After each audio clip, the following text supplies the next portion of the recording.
How did I know what was going to happen in the Rocky movies before they even came out?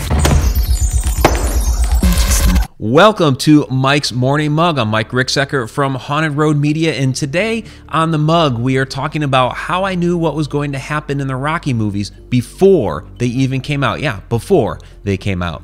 Now, those of you that have known me for a while know that I never claim to be psychic, but I do say that I have a little bit of sensitivity going on, and I'm not necessarily going down that route. However, what I do want to talk a little bit about is Carl Jung's collective unconscious. So this refers to structures of the unconscious mind that are shared by beings of the same species.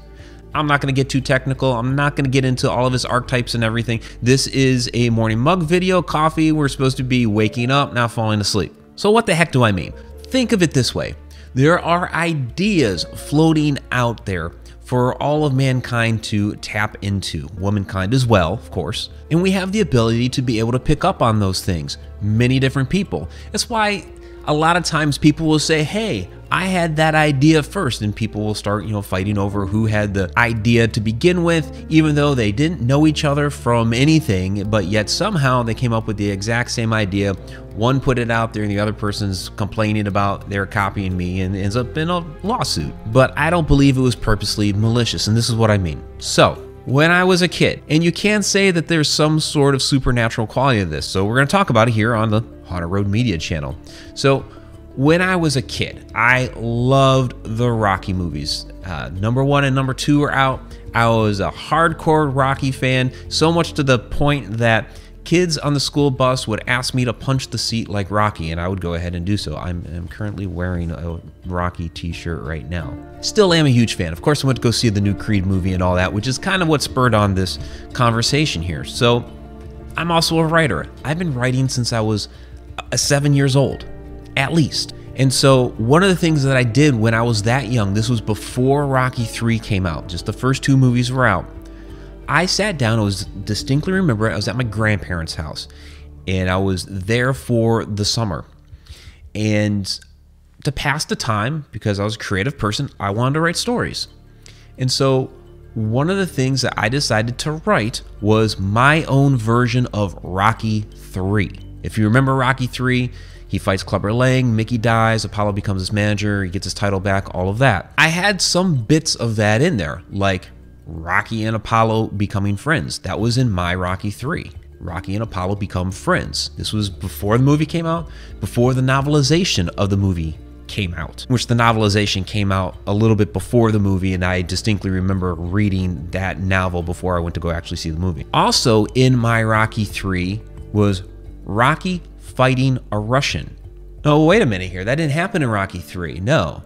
Rocky fighting a Russian did not happen in Rocky 3. It happened in Rocky 4. So here I am as a little kid, not only getting a piece of the plot for Rocky 3, Rocky and Apollo becoming friends, but I've also got part of the plot, major part of the plot for Rocky 4, which was Rocky fighting the Russian. In fact, in my own personal opinion, Rocky 4 has the slimmest plot line of all the movies. Even though Rocky 5 was probably the worst of all the movies, it actually had a lot more plot than 4.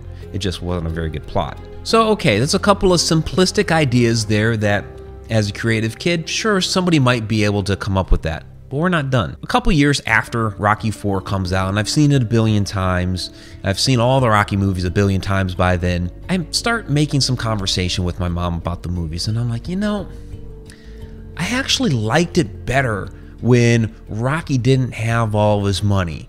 And I can't remember all the words I used, but as an adult looking back on it, there was a lot more charm in those first 2 movies when Rocky was a bit more down on his luck than when he had won the title and he had all this money.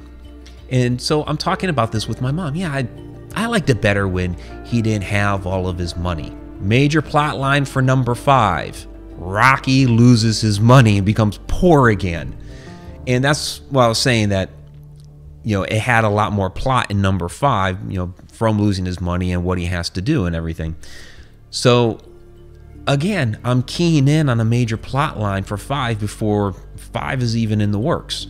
We're not done. So there's 15 years between number 5 in number 6, which was called Rocky Balboa. And for the longest time, we really thought that Rocky's story was done with number 5. I mean, really, he's old now. He can't really fight anymore, can he? But yet, 6 came out and he did. But years before 6 came out, I had this dream one night that they did produce a 6th movie. And within this dream, Adrian was on her deathbed and she died in the dream. We open movie number 6 with Adrian dead. Now, you can say all you want about coincidences, but obviously I was tapped into the Rocky franchise.